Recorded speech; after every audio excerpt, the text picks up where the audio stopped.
In this episode, we're going to talk about the QSA Quality Assurance (QA) program and how to approach it with the kind of calm confidence that comes from understanding what it is really trying to accomplish. New learners often hear the phrase quality assurance and immediately picture a stressful inspection of their work, as if someone is waiting to catch small mistakes and embarrass them. That fear can lead to two unhelpful habits: writing overly defensive reports full of vague language, or rushing through documentation hoping nobody looks too closely. Neither habit works in a payment assessment environment because the goal of quality is not to make you perfect, but to make the assessment reliable, repeatable, and fair to the organization being assessed. A QSA quality assurance program exists to protect the integrity of the process and the credibility of the results, which means it protects the merchant, the payment ecosystem, and the assessor at the same time. If you understand that purpose, then the program stops feeling like a threat and starts feeling like a set of expectations you can design your workflow around. Confidence comes from building your assessment approach so it naturally produces clear evidence, clear reasoning, and clear documentation every time. Before we continue, a quick note. This audio course is a companion to our course companion books. The first book is about the exam and provides detailed information on how to pass it best. The second book is a Kindle-only ebook that contains 1,000 flashcards that can be used on your mobile device or Kindle. Check them both out at cyber.author.me in the Bare Metal Study Guide series. To make sense of the QA program, it helps to first understand what a report represents in the PCI Payment Card Industry Data Security Standard (PCI-DSS) world. A report on compliance, ROC, is not a creative essay, and it is not just a summary of what you saw. It is an assertion, backed by evidence, that specific requirements are met in a specific environment at a specific point in time. That assertion has downstream consequences because other parties rely on it to make risk decisions. If the report is sloppy, inconsistent, or unsupported, it can create false confidence, and false confidence is dangerous because it delays real fixes. If the report is overly conservative without justification, it can create unnecessary cost and confusion. Quality assurance is the mechanism that pushes the assessor community toward the middle ground of accuracy, not inflated, not deflated, but correct, explainable, and tied to the standard. For a beginner, it is useful to see QA as a way of enforcing professional discipline, similar to how pilots use checklists. The checklist is not an insult. It is a structure that prevents small lapses from becoming big failures. The QA program plays a similar role for assessments. One reason the QA program can feel intimidating is that it is aimed at both content and process, meaning it is not only about whether you wrote the correct words, but also about whether you performed the assessment in a defensible way. In practical terms, that means your work has to show a chain from requirement to testing to evidence to conclusion. If any link in that chain is missing, the conclusion becomes fragile. Beginners sometimes think QA is mostly about formatting, like whether the report looks polished, but format is the smallest part. The larger part is whether your testing procedures align with the intent of the requirement and whether your evidence is sufficient to support your claim. Sufficiency is not the same as volume.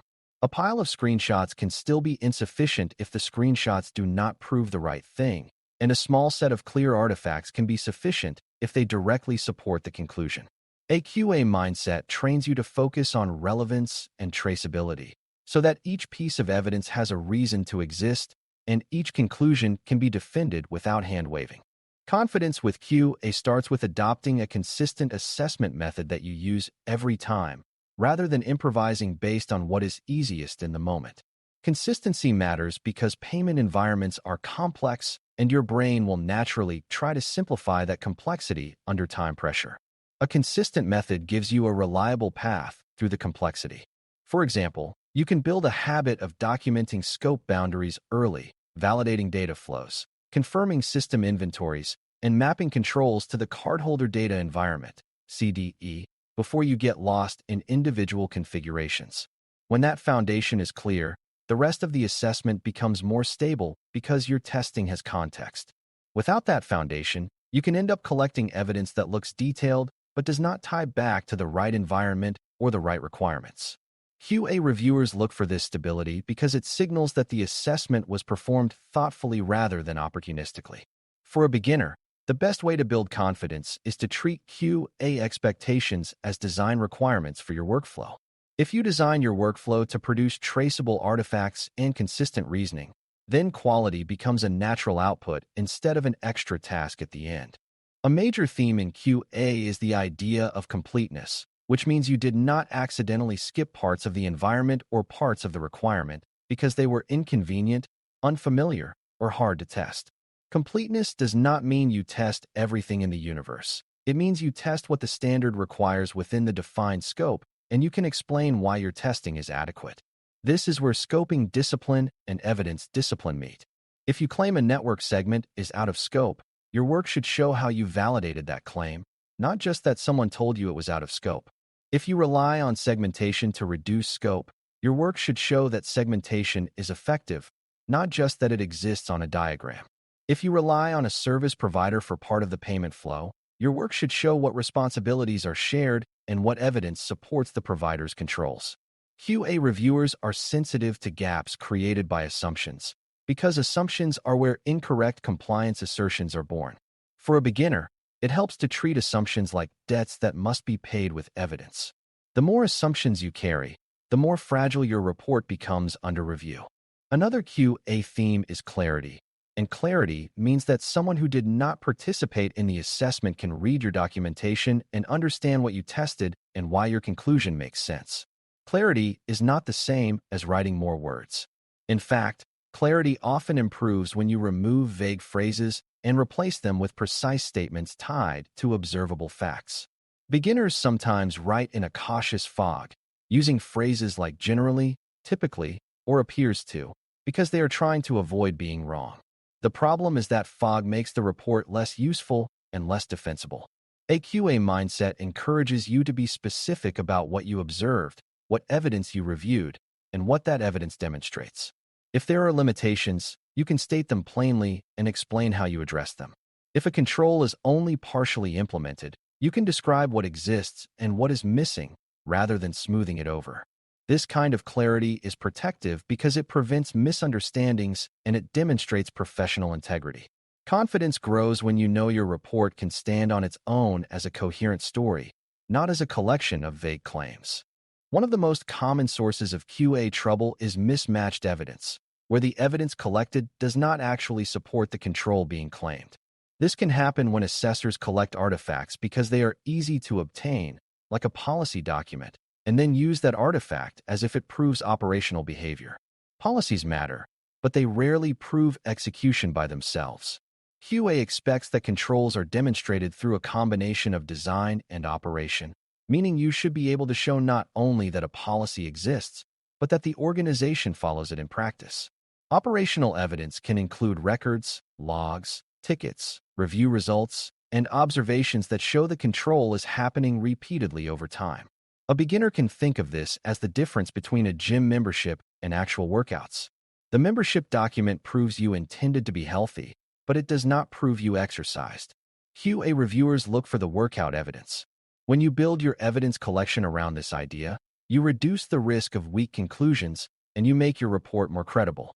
Sampling is another area that can either build confidence or create anxiety, depending on whether you understand its purpose.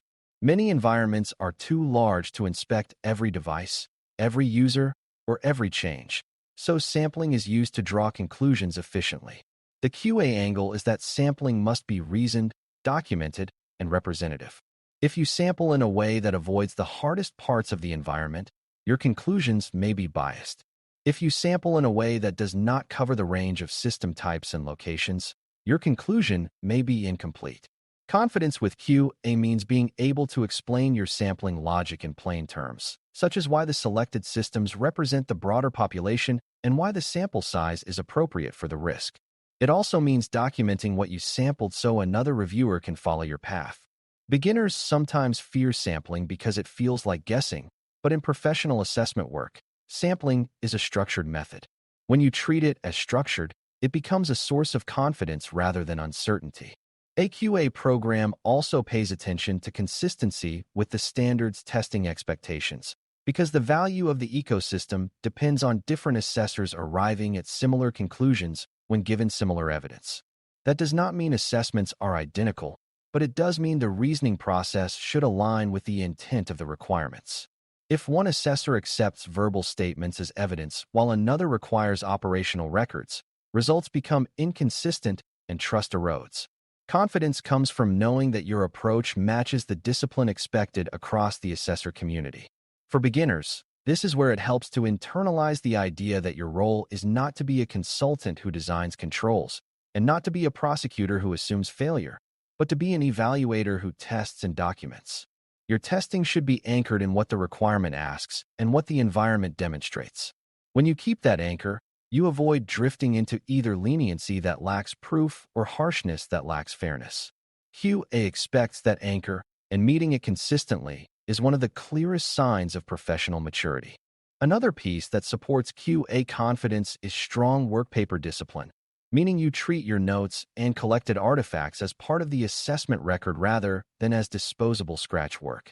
Workpapers are the scaffolding behind the final report, and QA scrutiny often becomes easier when your workpapers are organized and traceable. A well-run assessment has a clear mapping from each requirement to the tests performed, the evidence obtained, and the conclusions reached.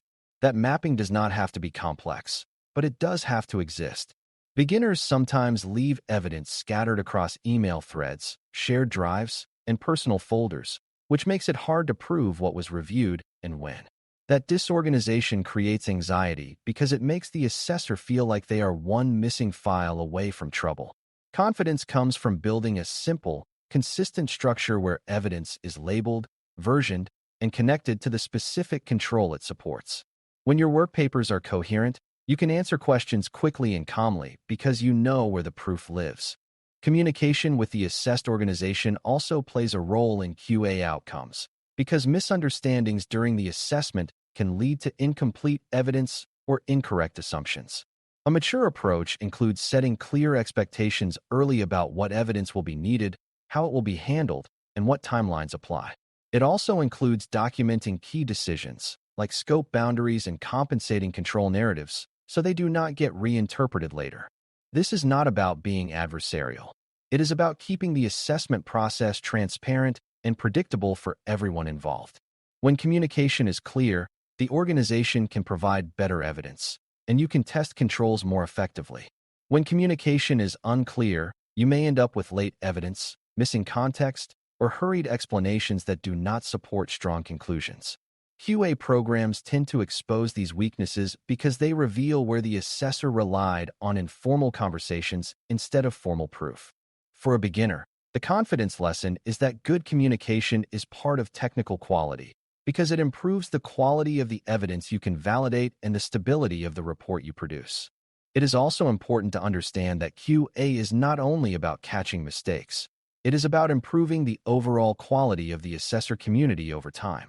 When QA programs identify patterns of weakness, such as repeated scoping errors or repeated reliance on insufficient evidence, the goal is to correct those patterns so future assessments become more reliable. That means you can treat QA feedback, if it ever occurs, as an input to refine your process rather than as a personal failure. The confidence posture is to build a workflow that anticipates the kinds of questions a reviewer would ask, such as how you verified segmentation, how you confirmed logging is reviewed, or how you validated that service provider responsibilities are covered. If your work already answers those questions, review becomes a confirmation rather than an interrogation. Beginners sometimes hope that QA will not look closely, but the better approach is to assume scrutiny and build work that welcomes it. When your process is designed for visibility, you naturally develop the calm confidence that reviewers can follow your trail and agree with your conclusions. As we close, remember that meeting the QSA Quality Assurance Program with confidence is fundamentally about building a repeatable discipline of traceable testing, relevant evidence, and clear reasoning. You begin by grounding your work in scope clarity and data flow truth, because that prevents hidden systems from undermining your conclusions. You collect evidence that demonstrates operational reality, not just written intent, and you keep that evidence organized so it can be traced from requirement to conclusion.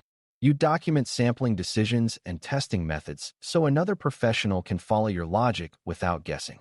You write with clarity instead of cautious fog, which makes your assertions both fair and defensible. When you approach assessment work this way, QA stops being a mysterious external judgment and becomes a natural outcome of a well-built process.